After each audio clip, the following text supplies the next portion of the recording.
trop tard, mon frère, ma soeur. Dieu te parle, Dieu te voit encore ce matin.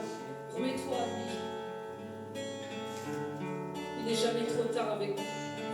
Il était jusqu'au bout pour toi, pour te sauver. Amen.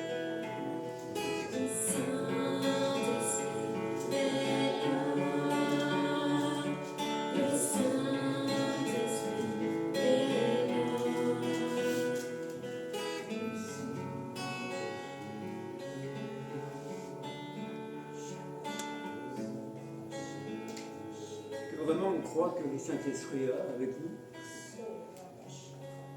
Est-ce que Jésus a menti? Qu'est-ce qu'il nous a dit?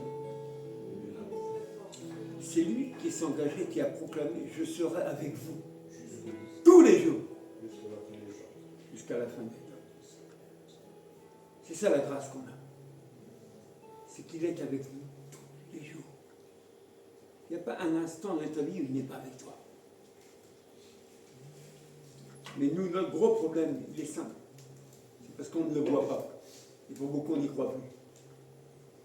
Amen. Et pourtant, il l'a dit.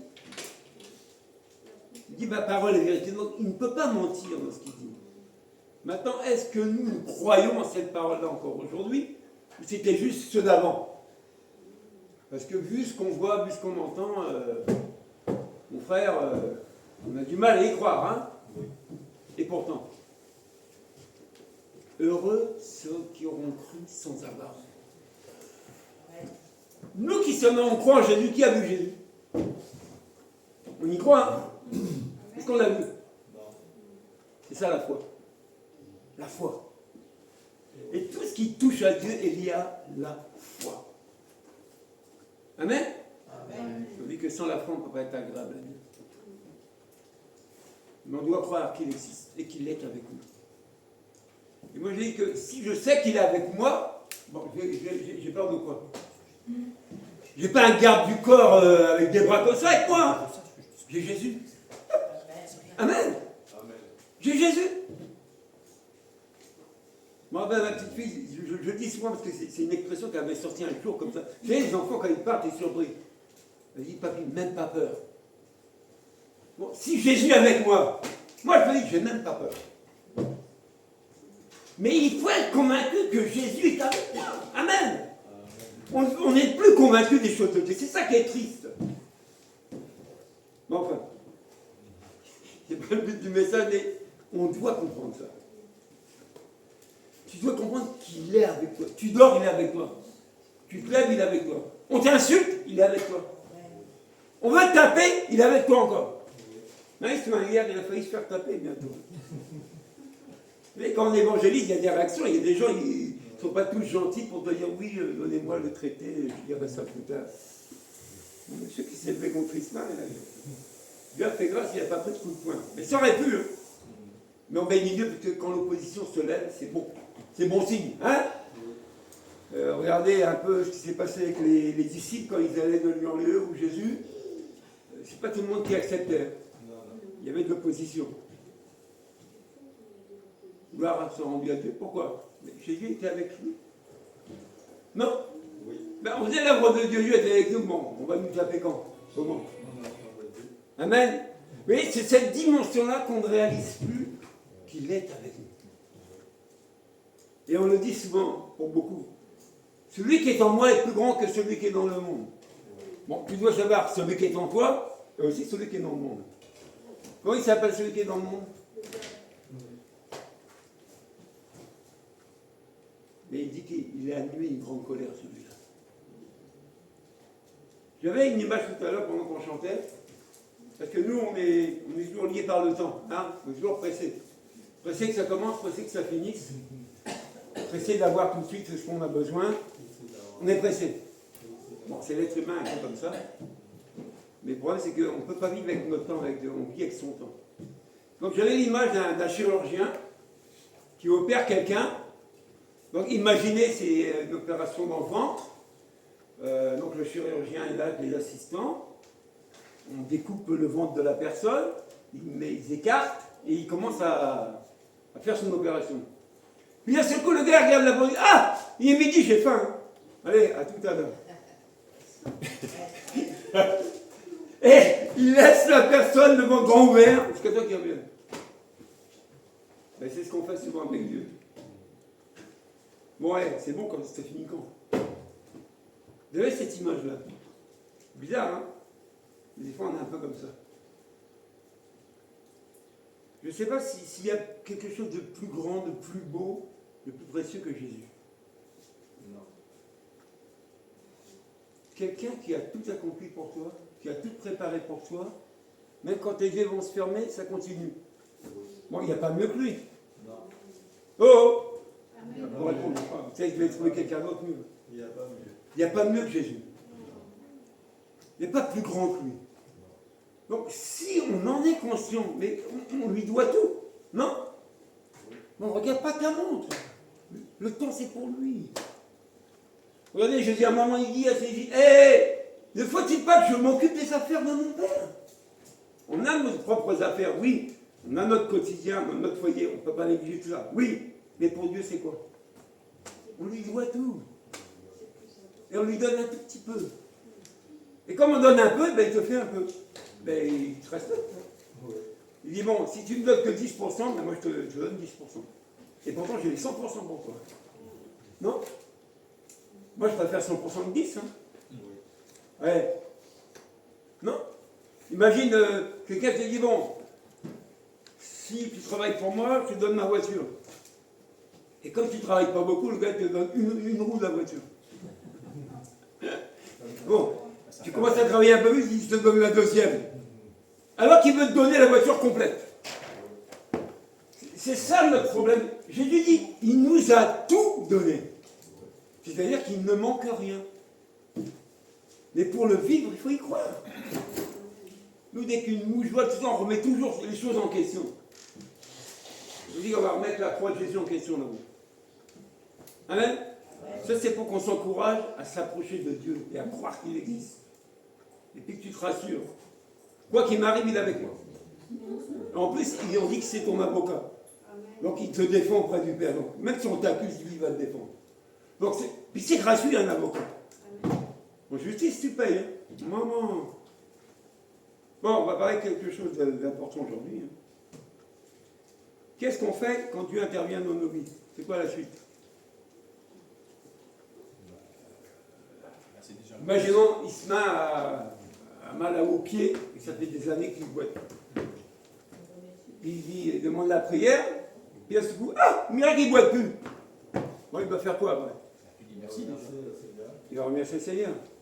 C'est-à-dire que s'il ne pouvait pas danser, il va danser. Pourquoi? Parce que son pied est guéri. Prenons le passage de la femme adultère, qu'on connaît un peu tous. Jean 8. Voilà. Pas Jean-Luc, Jean 8. Versets 1 à 12. Quand tu lis cette histoire-là, je vois que tu réalises que cette personne pouvait vivre à cet instant-là. Qui a déjà été au tribunal ici pour être condamné?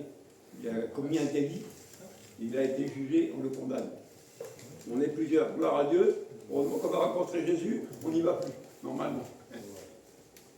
Mais imagine, tu vas au tribunal, tu es condamné. Et quelqu'un vient et dit non, non, non, non. Il est libre. Ah! Oh! Mais attends, c'est ça qu'on appelle la grâce. Vous voyez ce texte-là, essayez de comprendre en profondeur. Au verset 1, Jean 8. Jésus se rendit au mont des Oliviers. Mais dès le matin, il revint dans le temple et tout le peuple s'approcha de lui. Il s'assit et se mit à les enseigner. Alors, les spécialistes de la loi et les pharisiens amenèrent une femme surprise en train de commettre un adultère. Ils la placèrent au milieu de la foule et dirent à Jésus, « Maître, cette femme a été surprise en flagrant délit d'adultère. Moïse, dans la loi, nous a ordonné de lapider de telles femmes. » Donc lapider, c'est jeter des cailloux sur une personne jusqu'à temps qu'elle meure. C'est ça la lapidation. Et avant, on tuait les gens comme ça. Parce qu'ils avaient fauté, c'était la sanction. Dans d'autres, je crois, religions, d'autres pays, on coupe la main de quelqu'un quand il a volé. Et il paraît que ça se fait encore. Moi, je ne suis pas là-bas, mais voilà, qu'il y a des pratiques comme ça, punir les gens, et bien ça se fait encore. Donc ça, c'était la sanction pour la femme. Il dit, et toi, que dis-tu, Jésus? Il disait cela pour lui tendre un piège afin de pouvoir l'accuser. Mais Jésus se baissa et se mit à écrire avec le doigt sur le sol. Comme il continuait à l'interroger, il se redressa et leur dit, que celui d'entre vous qui est sans péché jette la première pierre contre elle. En gros, que celui qui ne s'est jamais trompé lui jette une pierre. Bon, qui s'est jamais trompé ici? Qui n'a jamais fait de bêtises? Qui n'a jamais menti? Qui n'a jamais triché? Ben, apparemment, il n'y a que moi ici. Hein. Nous tous, on a fait quelque chose de mauvais. Donc, on va avoir une sanction, nous punir. Mais là, elle était lourde, la sanction. C'est la mort. Nous, on a aboli la peine de mort en France. Ouh. Mais avant, c'était la guillotine. Hein. Ah ouais? Après, avant, c'était bûcher, mais c'était chaud avant. Hein. Ah bah, le bûcher, c'est chaud. Hein. Ah bah oui, c'est chaud. Ça brûle. Alors, que fait Jésus? Il dit, puis il se baissa de nouveau et se remit à écrire sur le sol.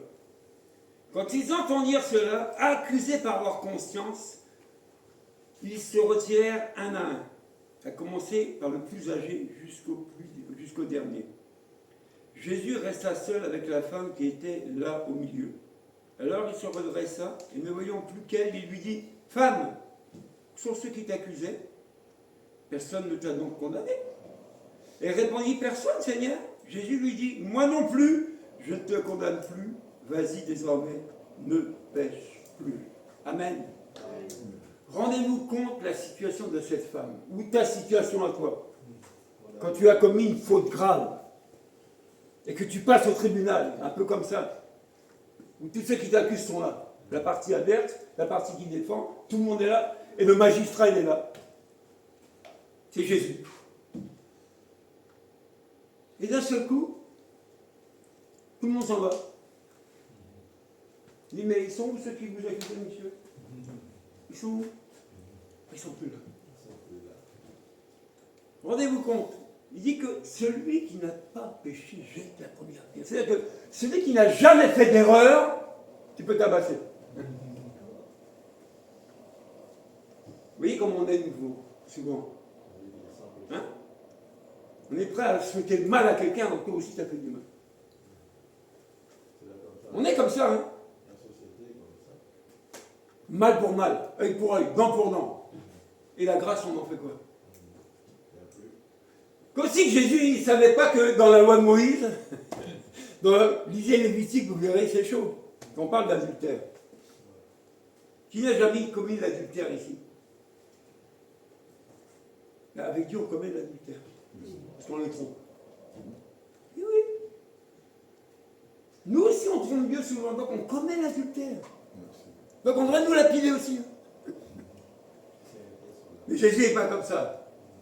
Quand regarde, c'est vrai, il dit que la conscience des gens les accusait. C'est-à-dire qu'eux-mêmes, quand Jésus leur a posé la question, ils se sont grattés. Moi aussi j'ai fait des bêtises. Donc finalement, je ne suis pas mieux qu'elle. Quand tu rencontres quelqu'un qui n'a pas Jésus, il peut être drogué, tout ce que tu veux. Est-ce que toi, tu étais clean avant? Pose-toi la question. Je le dis souvent à Ismaël, rappelle-toi comme ensemble. Rappelle-toi comment tu étais quand tu n'avais pas Jésus. Tu étais mieux que l'autre. Peut-être que tu n'étais pas pareil, mais tu étais dans une autre condition qui n'était pas favorable. Mais Dieu t'a fait grâce. Bon, il t'a fait grâce et toi tu vas accuser les autres. Non? C'est comme si que tu punis ton enfant et toi tu fais les pires bêtises. Et le gosse il te dit, oh papa, toi aussi tu vois là. Papa, toi aussi tu dis les gros mots. Hein. Mais c'est pas pareil, je suis un adulte. Bon, c'est pas pareil. C'est moi le père quand même, non? Vous voyez comment on est l'être humain? On a une dent contre les autres, mais nous on est clean. Nous non. Pas nous. Surtout ceux-là, hein, pour piéger Jésus, ah non, il ne loupait pas. Des fois on te piège aussi. Tu es chrétien toi? Tu vois ce qu'on va te faire. Hier j'étais chez un voisin qui répare sa voiture, il y avait d'autres personnes qui étaient là.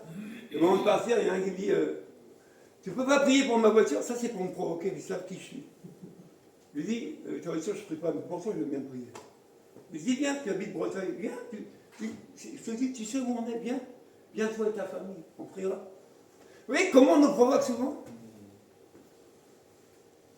C'est comme ça. Mais il faut toujours avoir le bon témoignage. Amen. On ne peut pas envoyer paître les gens. À votre avis, cette dame, sortie de la situation, quand elle rentre chez elle, elle est comment? Imagine, tu avais 2 ans de prison ferme. On te les met avec sursis, tu rentres chez toi comment? Plus chaud. Je reviens de loin. Je ne recommencerai plus. Ah non? J'ai failli avoir 2 ans de prison, moi je ne recommencerai plus. Qu'est-ce que j'ai dit à cette femme? Va mais ne pêche plus. Sous-entendu, va et convertis-toi. Va et accepte-moi. Et le va est déjà le pardon. Mais c'est ça. Mais Mais regardez, nous on a reçu la grâce et on n'est même pas capable de manifester ça. Mais c'est terrible. C'est terrible, non? Non? Je pense que la dame qui est rentrée chez elle, elle avait la banane. Peut-être elle sautait de joie, tout n'est pas écrit, mais de là à être condamné à mort et de vivre après et puis être clean, le cœur était léger. Hein. même l'adultère, elle était toute seule. Bon, on ne va pas rentrer dans les détails. Mais pour dire que C'était dans peut-être un cette, pharisien. oui, dans cette situation-là, regardez, Pas toute seule. elle ressort de cette situation comment? Dans quel état d'esprit? Ah Nous, on a reçu Jésus, on a la grâce, on a tout ce qu'il nous faut et on... Oh, ça oublie là. C'est non, ça va chérie? Non, ça va jamais. T'avais pas Jésus, ça allait pas, moi je comprends. Mais t'as Jésus, ça doit aller, non? Ça devrait aller. Mais ça devrait aller. Oui. Mais ça doit aller et ça va aller. Amen?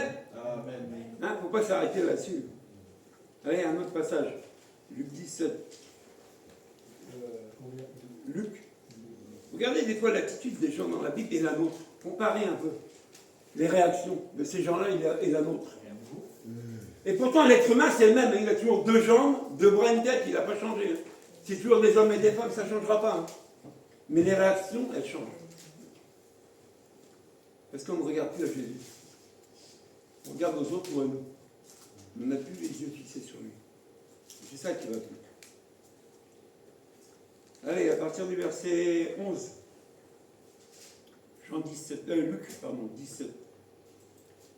Alors qu'il se rendait à Jérusalem, Jésus passa entre la Samarie et la Galilée. Comme il entrait dans un village, 10 lépreux vinrent à sa rencontre et sautèrent à distance et se mirent à lui dire « Jésus, maître, aie pitié de nous !» Lorsqu'il les vit, Jésus leur dit « Allez vous montrer aux prêtres. » Pendant qu'ils y allaient, ils furent guéris. L'un d'eux, se voyant guéri, revint sur ses pas en rendant gloire à Dieu à haute voix. Il tomba le visage contre terre aux pieds de Jésus et le remercia. C'était un Samaritain. Jésus prit la parole et dit, les 10 n'ont-ils pas été guéris? Et les 9 autres, où sont-ils? Ne s'est-il pas trouvé que cet étranger pour revenir rendre gloire à Dieu? Puis il lui dit, lève-toi, vas-y, ta foi t'a sauvé. Amen. La lèpre, ce n'est pas une petite maladie. Hein. À cette époque-là, ceux qui avaient la lèpre étaient mis en dehors de la ville. Ils avaient un endroit à eux. Pour pas que cette lèpre vienne chez les autres. Pour pas la contaminer les autres. Donc ils étaient en isolement, isolés, coupés de tout. Donc 10 lépreux, 10 personnes voient Jésus. Et ils tiennent à distance, ils savent très bien que si touchent Jésus, ils vont contaminer. Pour eux, c'est ça. Il dit, aie pitié de nous. Ça t'est jamais arrivé quand tu souffres de réclamer la pitié et de dire, Seigneur, aide-moi, fais quelque chose. Ça vous est jamais arrivé dans votre vie, quand vous êtes au fond, là, vous pleurez, là, un cri à l'aide, un cri au secours. Ça vous est jamais arrivé, ça? Non? Dans un problème, une difficulté, tu t'embourbes, tu n'as plus de solution. Tu cries, même intérieurement, il y a un cri qui se pousse. Non? Ces gens-là avaient la lèpre. La lèpre. C'est comme si quelqu'un a un cancer et en phase terminale, il dit Jésus, aie pitié de moi. Pitié. C'est pas ce qu'on fait souvent. Quand on va prier pour quelqu'un, et pitié, fais grâce. Fais grâce à mon mari qu'il soit meilleur qu'hier. Fais grâce à ma femme qu'elle soit plus gentille qu'aujourd'hui. Mais c'est des prières, non? Bon alors, on va pas se voiler la face, hein, c'est bon, hein. On n'est pas là pour mentir. Rendez-vous compte. Maintenant, il dit, allez vous montrer au prêtre. Et pendant qu'il part, et puis lèpre. Miracle. Imagine, toi, Divya, elle est là, quand elle a eu son cancer, qu'elle était presque condamnée, et qu'aujourd'hui, elle est vivante. Regardez, elle sourit jusque-là. Amen. Mais, attends, la mort t'attend, Jésus vient, et c'est la vie. Tu fais quoi pour lui? Merci. Des 10, un seul est revenu. Remercie Jésus. Et il a rendu la gloire à Dieu. Je ne sais pas si vous réalisez que nous, tous ici, nous étions morts à cause du péché. Amen. Jésus nous a rendus à la vie, alors qu'on était morts. Bon, c'est quoi le retour? Pas le temps. Jésus, m'attends pour manger. Pas le temps. Quoi? Il y aura l'opération plus tard. C'est quoi le retour? Non mais, réalise 2 secondes. Peut-être là, tu es en bonne santé. Mais on te détecte une maladie qui mène à la mort, du jour au lendemain. Ça peut arriver, non? Hein? On va pas passer des IRM tous les jours pour savoir si tout va bien. Bon, monsieur Edmond, excusez-nous, mais vu votre prise de sang, tout ça, il y a un truc qui ne joue pas. On va approfondir un peu d'autres examens. Et puis finalement, des tumeurs de la tête aux pieds. Vous êtes un arbre à tumeurs. Donc, on ne donne pas cher de vos pouces, je pense qu'on ne peut rien faire. Ben, le mot, il est là, hein, tu meurs. Hein. Non, tumeur, j'appelle tumeur. Et Cédric, il invoque le nom de Jésus et il est guéri. Moi, il fait quoi après? Ben, il fait quoi? Moi, lui, je me rappelle, avant qu'on me parle de Jésus, après un examen médical, le monsieur, il me dit, bon, dans l'état où vous êtes, si vous continuez comme ça, 2 mois à vivre. Donc je rentre chez moi, pour moi, dans mon esprit, j'ai plus que 2 mois. Qu'est-ce que je fais? Ben, la fête, comme avant. Et là, je me défonce même un peu plus, parce qu'il me reste plus que 2 mois. Et ma voisine qui vient nous visiter, je lui dis, Odette, on va faire la fête, il me reste plus que 2 mois à vivre. Mais là, elle commençait à pleurer. Ah oui, mais moi, je m'en foutais. Quand tu n'as pas Christ, tu te fous de la vie. Je m'en foutais complètement.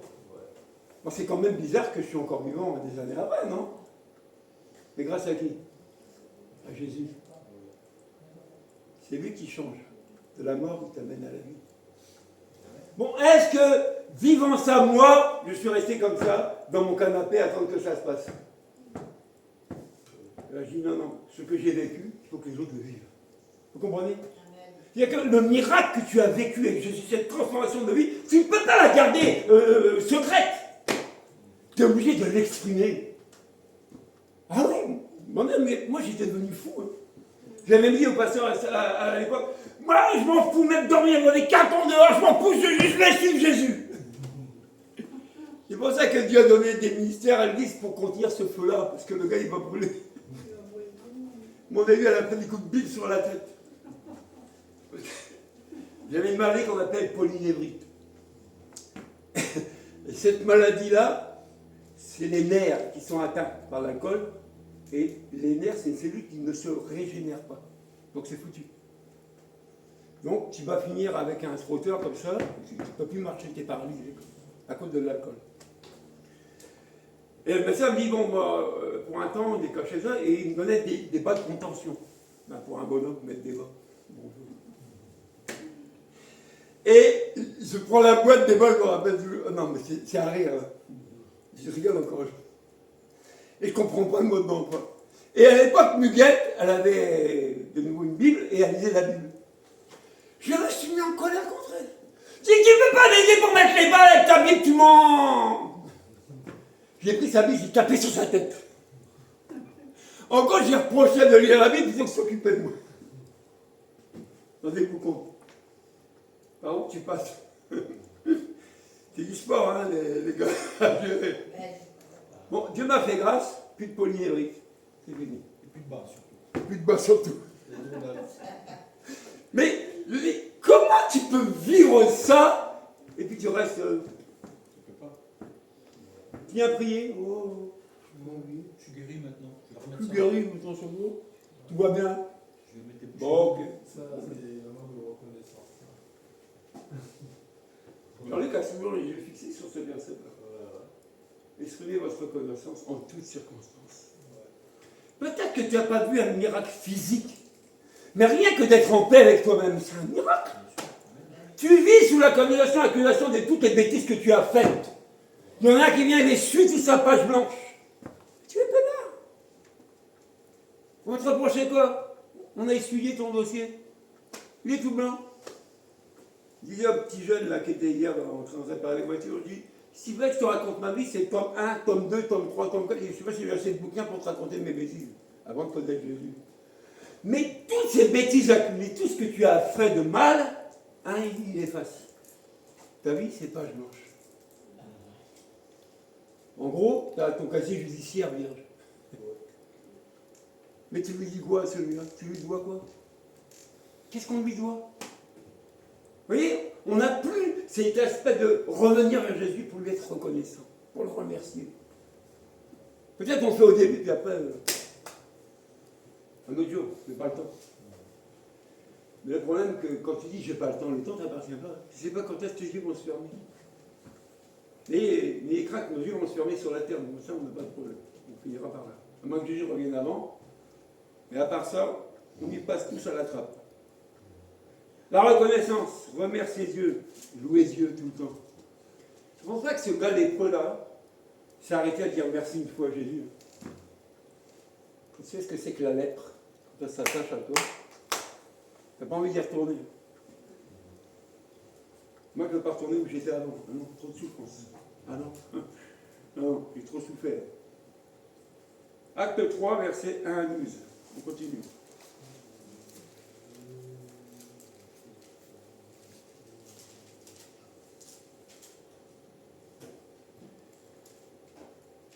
Il était 3 heures de l'après-midi, l'heure de la prière. Pierre et Jean montaient ensemble au temple. Or, on amenait un homme boiteux de naissance, qu'on installait tous les jours à la porte du temple appelé la Belle, pour qu'il demande l'aumône à ceux qui entraient dans le temple. Voyant Pierre et Jean sur le point d'y entrer, cet homme leur demanda l'aumône. Pierre, accompagné de Jean, fixa les yeux sur lui et dit « Regarde-nous ». Il les regardait attentivement, s'attendant à recevoir d'eux quelque chose.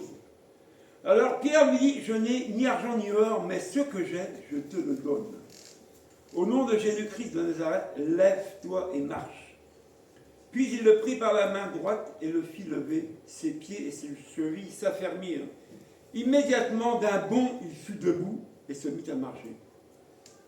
Il entra avec eux dans le temple, marchant, sautant et faisant quoi? Adressant des louanges à Dieu. Je ne sais pas si tu réalises une scène comme ça. Je ne sais pas si vous comprenez la dimension de Jésus dans la vie de quelqu'un, quand il intervient comme ça. Mais le gars, pour vivre, il faisait l'aumône, la manche. Moi, quand j'ai fait mon service militaire, quand je suis parti en Afrique, là-bas, à Dakar, parce que dans chaque famille, ils mutilent un enfant. Pour le mettre par terre, pour faire la manche. Et les jeunes filles, ils les prostituent. C'est comme ça qu'ils vivent, les gens. C'est comme ça qu'ils mangent. J'ai vu, c'est pas des histoires, j'ai vu. Imagine ce gars-là, il fait l'aumône pour manger. Et ceux qui allaient au temple pour une bonne conscience, selon la loi juive, ils doivent donner. Ils sont obligés de donner quelque chose à ceux qui font la manche. C'est comme ça. Donc le gars, comme il sait qu'ils sont obligés, il se positionne juste. C'est comme si quelqu'un qui s'assoit à la porte de l'église, il tend la main, nous on rentre ici, puis juste on n'y crache pas dessus, on n'y marche pas dessus, puis on vient chercher Dieu. Non. Bon, on fera quelque chose, non? Un petit geste, là, Dieu nous regarde quand même. Mais le gars s'attendait à quelque chose de palpable, hein? Il dit non, non, non, non. On n'a pas d'or à te donner ni d'argent. On a autre chose de mieux. Réalise, attrape un gars qui fait la manche dans la rue, qui veut une pièce, tu dis non, non, mon ami, ça c'est rien, j'ai plus que la pièce. Tu le veux? Tu veux plus que la pièce? Plus que le morceau de pain? Mais je veux ça. Au nom de Jésus-Christ de Nazareth, lève-toi et marche. Qui a déjà été condamné ici à plus jamais travailler? À ne plus jamais travailler. Ah oui. Moi j'étais condamné à ça, à plus jamais travailler. C'est-à-dire que dans ma situation, quand je suis sorti un peu de mes histoires, on m'a filé un titre de pension. Ne peut plus exercer aucune activité professionnelle. C'est écrit noir sur blanc sur le papier. Sous-entendu, tu n'as plus le droit de travailler. Vu l'attitude du bonhomme, il est trop dangereux. Dans le monde professionnel, il va faire de la cata. On l'empêche, on lui donne un petit peu d'argent. Le minimum vital. C'est comme ça que je vivais. Mais rendez-vous compte, une personne comme ça, maintenant, il rencontre quelqu'un, il y croit, il se lève, il est guéri. Mais il va bosser. Oui, non? Ouais. Mais il a toutes les capacités, les spécialités pour travailler, il va rester encore à faire la marche? Sûrement pas. Mais je vous dis, il faut vivre ça. Ce sont des choses au quotidien qu'on rencontre, que l'on voit, mais on est timide, on n'ose pas. Quand tu pries pour quelqu'un, c'est pas toi que tu engages celui que tu pries au nom de qui? De Jésus. Si il plaît à Dieu de guérir, la personne elle sera guérie. Si elle n'est pas guérie, pas guérie, c'est lui qui déclenche le miracle, c'est pas toi. Pour ça, tu es un marabout si c'est toi. Tu es un sorcier. Mais est-ce que nous, on est dans cette phase-là aujourd'hui encore, quand on rencontre des gens? Oui, non.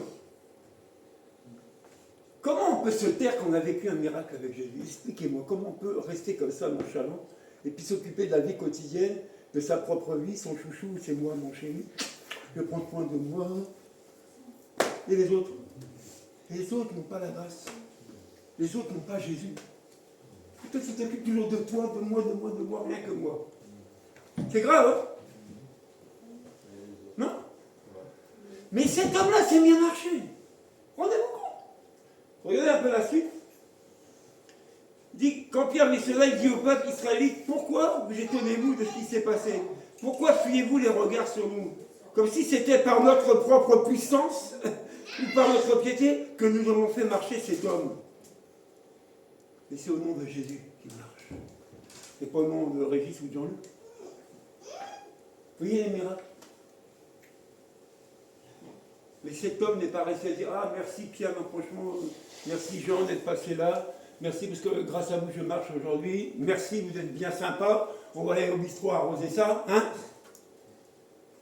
Il est rentré dans le temple. Il a sauté Dieu. Il a loué Dieu. Nous déjà pour chanter c'est dur, on est coincé. Mais le gars là, il était décoincé. Tellement la joie l'a pénétré. Non. Réalisez nos vies des fois. Et puis, la Bible. Il y a un gros décalage. Ah oui, mais on n'y croit plus au miracle. On est tombé dans une tradition ou une religion, je ne sais quoi, au niveau de l'évangile. On n'entend plus de témoignages de miracles. Je ne sais pas où ils sont passés. Peut-être en voie de disparition. On va faire attention de les protéger, qu'il y en ait un peu plus. Mais on ne voit plus de miracles, on n'entend plus. Quelqu'un qui s'est dit, voilà, j'étais malade, je suis guéri. Quand on dit, ah, on était à l'église, on a chanté, c'était bien, ah. Bon, tu es toujours malade. Tu bois toujours. Tu t'accuses toujours. Tu n'es jamais en paix. Pourtant, tu étais à l'église. Attention, Vous voyez? Faites attention, la séduction. Ce sont des esprits. Si la Bible nous a mis en garde contre des faussetés, c'est qu'il y en a. Il ne faut pas se voiler la face, hein. Non, mais c'est Jésus qui va faire son tri entre l'ivraie. Bon, ben c'est lui, c'est son boulot. Nous faisons l'autre. Et soyons prudents. Hier, on a fait l'évangélisation, je dis, c'est pas parce que c'est nous. Nous, on le fait, mais on ne dit rien. Mais pour dire quoi? Mais il faut voir les personnes que tu rencontres, mon ami, dans l'état où ils sont. Je rencontre un jeune, je lui montre le traité, il dit, t'es là-dedans, toi? Puis t'es dans la drogue, il dit, non, monsieur, je ne suis pas dans la drogue. Je lui dis, t'es où? Il dit, je suis dans la malchance. Il m'a dit, moi, je t'apporte la chance. Elle s'appelle Jésus. Vous voyez, rien que ça. L'histoire raconte un monsieur, le monsieur il cherche une solution, tout ça, il lui annonce Jésus. Et il donne un évangile de Matthieu, et le monsieur s'appelle Matthieu, quelle coïncidence. Mais le gars n'est pas reparti à vide, il est reparti avec une solution durable, éternelle. Mais si on ne va pas à l'encontre de ces gens-là, qui va le faire? Mais c'est la reconnaissance de ce que Dieu a fait pour nous. On est reconnaissant, on veut le partager aux autres. C'est ça l'évangélisation. Tu sais ce que Dieu a fait pour toi, tu ne fais plus rien pour lui. On attend quoi? La mort? Non, moi j'attends pas la mort. La mort n'a plus de pouvoir sur nous, c'est écrit. C'est écrit, hein? La mort n'a plus de pouvoir sur nous. C'est que la vie. Et cette vie-là, c'est Christ. Donc, je vous dis, mais si on réalise ça, mais on est les plus heureux. On s'en fout, je mange pas, je m'en fous. La voiture roule, elle roule pas, je m'en fous, j'ai la vie. C'est pas la voiture, c'est moi. Rendez-vous compte comment on est inquiet pour un oui, pour un non. Alors, Yann, la voiture, franchement, quelle affaire? Non, parce que j'ai remarqué quelque chose, c'est entre nous. Pas te mettre les coups, là. C'est entre nous. Là, j'ai remarqué la petite voiture blanche, je sais pas, elle n'est plus comme avant, sur le côté. Non? Non, mais on se connaît. Non, mais pour dire, vous voyez, l'intérêt qu'on apporte au matériel. Et le reste, nous. Et les autres. Quel intérêt on porte sur les autres?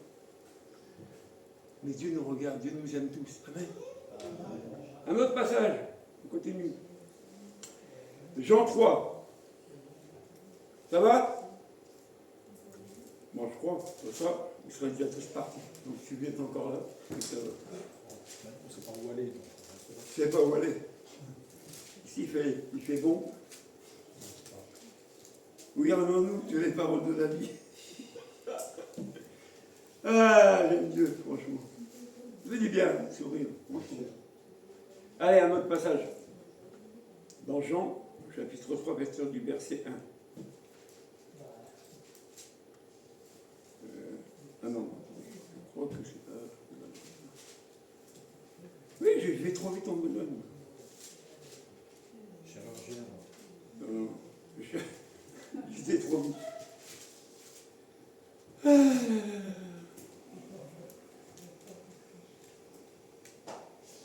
Ah, c'est Jean 4, pardon. Voilà, on fait un chapitre.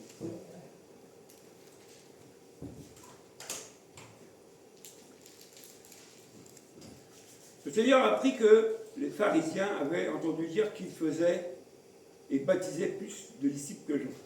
À vrai dire, Jésus ne baptisait pas lui-même, mais c'était ses disciples qui le faisaient. Alors, il quitta la Judée, retournant en Galilée. Comme il devait traverser la Samarie, il arriva dans une ville de Samarie appelée Sichar, près du champ que Jacob avait donné à son fils Joseph.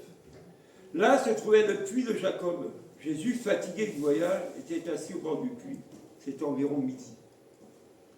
Une femme de Samarie vint puiser de l'eau. Jésus lui dit, « Donne-moi à boire. » En effet, ses disciples allaient aller à la ville pour acheter de quoi manger.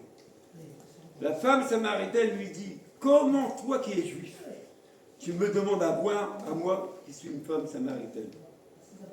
Les Juifs, en effet, n'ont pas de relation avec les Samaritains.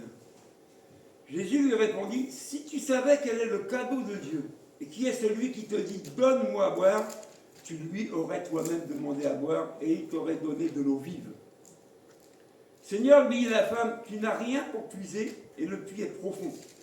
D'où aurais-tu donc cette eau vive? Es-tu, toi, plus grand que notre ancêtre Jacob, qui nous a donné ce puits et qui a bu de son eau lui-même, son fils et ses troupeaux?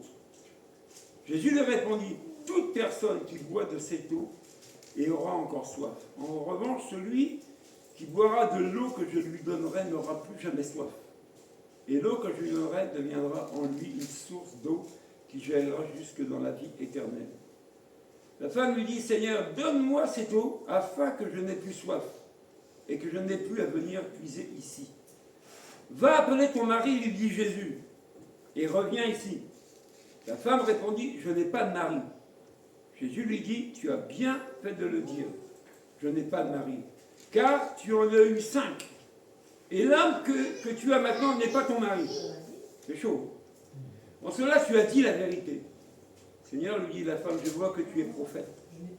Nos ancêtres ont adoré sur cette montagne et vous dites, vous, que l'endroit où il faut adorer est à Jérusalem. Femme, lui dit Jésus, crois-moi, l'heure vient où ce sera ni sur cette montagne, ni à Jérusalem que vous allez adorer le Père. Vous adorez ce que vous ne connaissez pas. Mais nous adorons ce que nous connaissons, car le salut vient des Juifs. Mais l'heure vient, elle est déjà là, où les vrais adorateurs adoreront le Père en esprit et en vérité. En effet, ce sont là les adorateurs que Dieu, le Père, cherche. Plus bas, la femme lui dit, je sais que le Messie doit venir, celui qu'on appelle Christ. Quand il sera venu, il nous annonceront tous. Jésus lui dit, je le suis, moi qui te parle. Verset 27. Là-dessus, arrivèrent ses disciples. Ils étaient étonnés de ce qu'il parlait avec une femme. Toutefois, aucun ne dit que lui demandes-tu. On va sauter un petit peu le passage. Et on va au verset 39. Beaucoup de Samaritains de cette ville crurent en Jésus à cause des paroles de la femme. La même femme qui était assise au puits avec Jésus. Elle rendait ce témoignage. Vous voyez, la femme qui était au puits avec Jésus, qui a rencontré Jésus, alors qu'elle était samaritaine et lui juif, alors que les deux sont opposés, ils ne peuvent pas se parler, ils ne peuvent pas vivre ensemble, on ne va pas raconter toute l'histoire des Samaritains, pourquoi c'est comme ça, mais pour dire que voilà, c'était un peuple, voilà, on ne se mélange pas avec eux. Comment cette femme qui rencontre Jésus, qui lui visite bientôt toute sa vie, va se taire? Elle est repartie chez les siens. Et qu'est-ce qu'elle a fait? Elle n'a pas évangélisé, c'est pas une évangéliste. Elle a témoigné. Elle a raconté à tout cela ce qu'elle a vu, vécu avec lui, avec Jésus. Tout ce que Jésus lui a dit, elle leur a dit. Maintenant, regardez ce qui se passe. La conséquence, c'est quoi? Il m'a dit tout ce que j'ai fait. Ainsi donc, quand ils vinrent la trouver, les Samaritains le prièrent de rester avec eux, et il resta là 2 jours. Un bien plus grand nombre crurent à cause des paroles de Jésus. Et il disait à la femme, ce n'est plus seulement à cause de ce que tu nous as dit. Maintenant, nous l'avons entendu nous-mêmes, et nous savons qu'il est vraiment le Messie, le Sauveur du monde. Amen. Amen. En gros, la femme qui vit une chose comme ça avec Jésus ne peut pas se taire. Elle repart dans sa maison, repart chez elle, et elle témoigne de ce qu'elle vient vivre. Et on dit, beaucoup ont cru en son témoignage. Maintenant, la suite, c'est qu'ils vont voir le mec, celui qu'elle avait rencontré. Maintenant, elle le rencontre. Et la femme nous avait dit, mais nous, on vient d'entendre.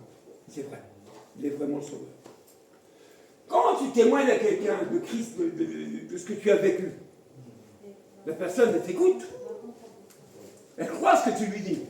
Mais quand tu l'amènes, par exemple, dans un lieu comme ça, maintenant c'est avec Jésus qu'elle a affaire. C'est plus avec toi. Vous voyez à quoi sert le témoignage quand Dieu intervient dans la vie de quelqu'un? À gagner les autres. Qu'est-ce qu'on fait, nous, d'une transformation que Dieu a opérée maintenant? On le garde pour nous, on le choisit. C'est hermétique. Ou alors, on en parle autour de nous. Est-ce qu'on a honte de parler de Jésus autour de nous? On peut se poser la question. Moi, ça me fait sourire parce que je dis comment les personnes qui se disent chrétiens dans des assemblées, ils me demandent toujours la même chose.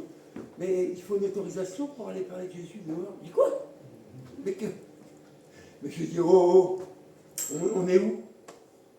Donc, en gros, on t'a fait du bien, on t'a guéri, et bientôt, il va falloir une autorisation pour en parler. Tu ne peux pas fermer la bouche de quelqu'un qui a vécu un miracle. Tu ne peux pas. C'est impossible. J'ai déjà entendu. Non mais attends. Comment tu vas faire taire quelqu'un qui a vécu un miracle et qui était condamné? J'ai rencontré un monsieur un jour. À l'époque, c'était les hommes d'affaires du plein évangile, ça a changé de nom, c'est Chrétiens témoins dans le monde. Une association, et ils louent des lieux, et une personne qui a vécu un miracle, ils viennent, ils l'invitent, ils témoignent devant des non-croyants qu'on invite pour écouter. Et j'ai rencontré un homme, le gars, il faisait du deal, de la drogue, il était dans les réseaux comme ça. et il y a eu un risque, enfin Bagarre. une grosse bagarre, et il y a eu un mort dedans. Il a été accusé de meurtre. Alors déjà, le gars, il est accusé de meurtre. En plus, il a le sida, il a attrapé le sida. Donc le sida, il l'a filé à sa femme, ses enfants, ils sont morts, ceux-là. Lui, il prend perpète. Prison à perpétuité pour homicide. Moi, j'ai eu la grâce, j'avais tentative d'homicide à mon époque. Lui, homicide. Le gars, il raconte qu'il était dans sa cellule, il sait qu'il est là pour tout le temps. Il dit à un moment, il a pu se procurer une lame, comme il dit. Et au moment de se tailler les veines, il a eu une pensée pour Dieu. Il dit, la lame est tombée. Le temps a passé.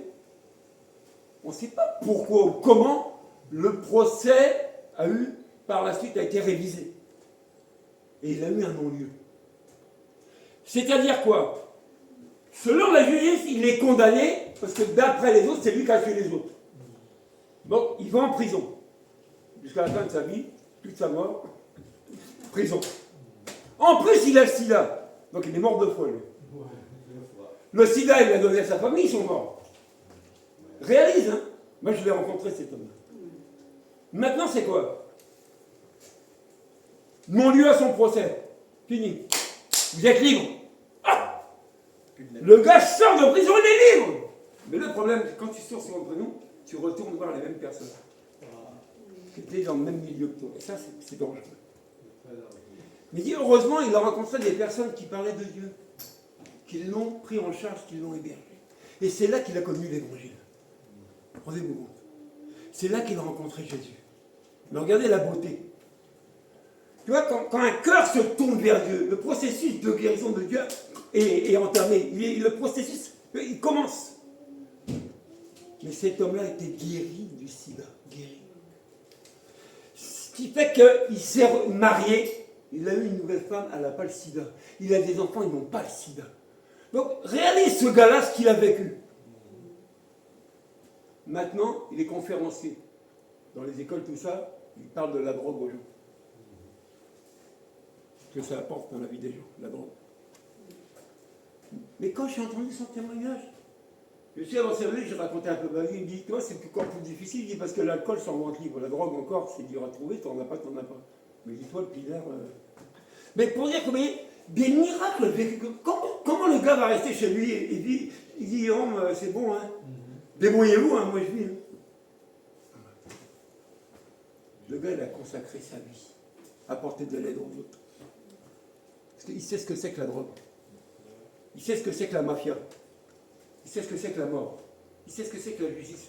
Mais il a la grâce. Je ne sais pas si... Et je vous parle d'une personne que j'ai vue, que j'ai entendue, ce n'est pas une histoire qu'on m'a racontée. Donc, cet homme-là, regardez la reconnaissance qu'il a envers son Dieu. Mais c'est tout pour Jésus. Moi, quand je vois des choses comme ça, je dis, mais gloire, Dieu a dit, le miracle existe encore. Et on n'y croit plus. On n'y croit plus. Et quand tu n'y crois plus, tu n'en parles plus. Ben, ça va avec, non? Mais si on n'est pas convaincu de qui est Jésus, comment on va faire pour en parler aux autres? Ça devient compliqué. On fera comme beaucoup, on va les accuser, faire du mal sur leur dos.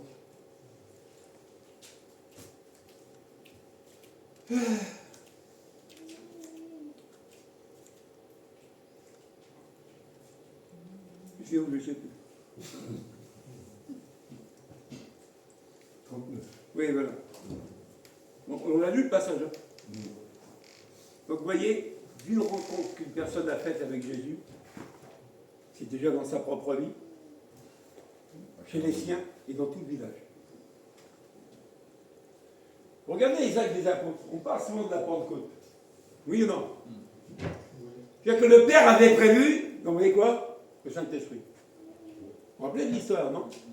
Jésus dit, il est avantageux que je m'en aille, sans ça, celui qui était prévu ne viendra pas. On parle du Saint-Esprit. Oui ou non? Nous qui sommes enfants de Dieu, on sait qui est le Saint-Esprit? Est-ce qu'on a reçu? Est-ce qu'il est à côté de moi? Il est sur moi, il est où celui-là? Oh! Hé! Pourquoi Jésus dit, été prévu, il va vous le donner, le Saint-Esprit. Pourquoi? Jésus dit, moi je m'en vais. Imagine par exemple des enfants qui sont là, ils ont confiance en leur papa. Le papa les défend, le papa les nourrit, donc le papa fait tout pour eux. Le papa dit, je m'en vais, je vous laisse tout seul maintenant. Ah, comment on va faire? Comment? Papa, je ne peux pas te nourrir tout seul, on va faire comment? C'est ce que les disciples disaient quand Jésus a annoncé son départ. On va faire comment sans toi, Jésus? On a l'habitude de voir Jésus, on a l'habitude d'être avec toi, de manger avec toi. On va faire comment quand tu ne seras plus là? On va faire comment? Il dit, ne vous inquiétez pas, je vais vous donner un consolateur. Et il sera éternellement avec vous. Le Saint-Esprit. Acte 1, 4, 5.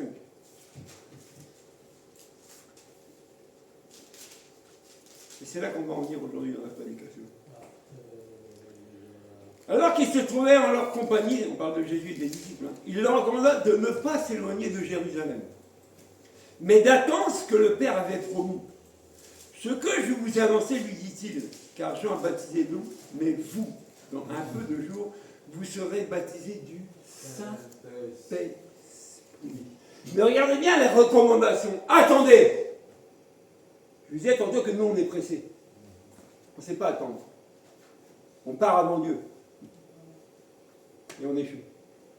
Les choses de Dieu, c'est dans son temps, c'est pas le nôtre. Tu vas être assis 20 ans à l'église, et 20 ans et un mois que Dieu te fait lever, tu fais des miracles partout. Attends. On est pressé. On veut le beurre, l'argent du beurre, la laitière en solde, pour moi. Alors que c'est tout pour lui. On est pressé. Pressé. Jésus savait leur attente, non? Il dit, c'est prévu, mais attendez. Attendez. Heureusement, ils ont attendu. Au verset 8, il dit, mais vous recevrez une puissance. C'est-à-dire que vous êtes mes disciples, mais vous n'avez pas encore la puissance. En gros, tu as la voiture, tu n'as pas encore le carburant. Ah, vous faites comment vous roulez? La voiture est là, il n'y a pas de carburant. Il n'y a pas de chauffeur. Vous faites comment? La voiture, elle est là. Il dit, vous recevrez une puissance lorsque le Saint-Esprit viendra sur vous. Et vous serez mes témoins. Où? Ben, commencez là, chez toi. Et un peu plus loin. Dans ton travail, dans tes vacances, partout où tu passeras, tu seras mon témoin. Tu parleras de moi. Tu parleras de ce que tu as vu, entendu de moi. Tu leur diras. Mais il dit, sans cette puissance-là, on a le problème, c'est ça aujourd'hui. On a appelé au Jésus, on court partout à annoncer Jésus et nada, on ne voit rien. Il manque quelque chose. La puissance. Et oui.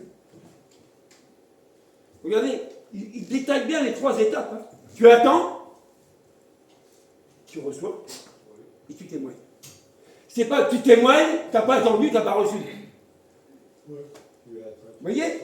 Pourquoi des fois ça bloque nos vies? Parce qu'on a sauté une étape. Dieu est un Dieu d'ordre. Amen? C'est-à-dire que c'est comme un enfant qui grandit. Il est bébé, il grandit un peu, il est ado et après il sera adulte. Mais il ne peut pas passer de bébé à adulte sans passer par l'adolescence. C'est impossible. Mais regardez bien les enfants adolescents. Ils sont pressés d'être adultes. Oui ou non? Eh bien les enfants de Dieu c'est pareil. On est pressés d'être là. On est pressé de faire du... Il dit calme-toi. Attends. Et ça on ne sait pas faire. On ne sait pas faire. Attends. Attends un peu. C'est quand? Jusqu'à quand? Attends. Vous comprenez ça? C'est-à-dire que nous, on n'est pas dans le timing de Dieu. C'est lui qui appartient le temps. Quand la Bible dit que c'est lui qui donne à l'Église, c'est pas un choix humain, c'est lui qui donne à apôtres, machin, les 5 milliards. Il dit c'est lui qui donne. C'est pas toi qui choisis, c'est lui. Mais même ça, on ne respecte plus ça. Ce qui fait que des gens s'autoproclament et c'est la cata. C'est la cata. Il n'a pas attendu, il n'a pas reçu, mais il le fait quand même. Mais c'est ça le piège. Beaucoup font des choses pour Dieu, mais ils le font quelque part avec leur propre force, pas avec le Saint-Esprit. Donc ce n'est pas le même résultat. Vous verrez que dans beaucoup d'assemblées, et je ne jette pas la pierre, hein, c'est pas mon boulot. Beaucoup viennent, ils ne sont pas convertis. Pourquoi? Parce que le travail du Saint-Esprit, c'est de les convaincre de péché, de justice et de jugement. Sous-entendu que si ce n'est pas le Saint-Esprit, c'est les hommes, ça ne marche pas. C'est-à-dire que tu vas venir dans une assemblée, tu vas dire je suis chrétien, tu vas chanter des versets, mais ta vie ne peut pas changer. Par toi-même, tu ne changes pas. Mais par la puissance de Dieu, tu es transformé. Par la puissance de Dieu, tu es changé. Regardez les personnes qu'on a citées là, ils ont rencontré qui? La puissance, c'est Jésus. Ils voyaient Jésus, Jésus leur parlait, mais ils rencontraient la puissance de Dieu même en face d'eux. Mais comment le malade va rester malade? Comment le boiteux qui boitait à la porte du temple allait rester comme ça? Mais dès qu'ils ont libéré, c'est foutu. Vous voyez? Mais ça, on n'y croit plus. Je vous dis, on n'y croit plus, ça se verrait. Si on y croit encore, ça se verrait. À travers nous, ça se verrait. Ça se saurait. Mais on est venu, je ne sais pas, peut-être refroidi. Je ne sais pas comment on est venu, dans quel état d'esprit on est aujourd'hui avec Jésus. Comme tu dois le savoir, chacun se connaît, non? Et regardez bien, moi je vous le dis tout de suite, il y a eu un temps où les gens ont quitté la religion, d'où est né le protestantisme. Ils ont quitté. Mais regardez, chemin faisant, c'est ce qu'on est en train de faire. On y retourne. On change les noms, mais la forme est la même. C'est-à-dire que l'action de l'esprit, on ne le vit plus. On est devenu des calculateurs. Si vous allez sur les applications aujourd'hui, sur votre smartphone, vous verrez qu'il y a une application pour les prédications. C'est-à-dire qu'au lieu de te mettre à genoux, de recevoir de Dieu le message, tu vas dire, je veux un message sur l'amour, on te le donne. 10 secondes, tu as ton message. Donc, tu es là, tu l'as imprimé à l'imprimante parce que ça va vite par Wi-Fi, et tu parles. Mais ce que tu diras est juste, ça sort de la Bible. Mais ça ne fera aucun effet. Zéro dans la vie de ceux qui sont là. Ils ne changeront jamais. Parce que la chair n'amène que de la corruption. Pas la vie éternelle. C'est pas vrai. Mais on ne sait plus attendre. On est pressé. Parfois, j'étais assis, et je pensais ici. C'est 10 ans. Et on voit la période en ce moment, on peut se questionner. Quand on voit les chaises vides, oui, non. Rendez-vous compte, il y a eu une époque, c'était 400 ans passés, silence de Dieu. 400 ans, pas 2, 400. 400. Je vous dis, la parole de Dieu se faisait rare à l'époque. C'est là que les gens ont construit des choses pour aider Dieu. On ne fait pas ça, nous? Jésus a dit, c'est lui qui va nous aider, hein. C'est pas nous qui allons l'aider, c'est lui. Si seulement on était obéissant et reconnaissant de son action dans nos vies, je vous dis, ça changerait ici. Même nous, on changerait dans nos vies. On se lèverait avec la joie.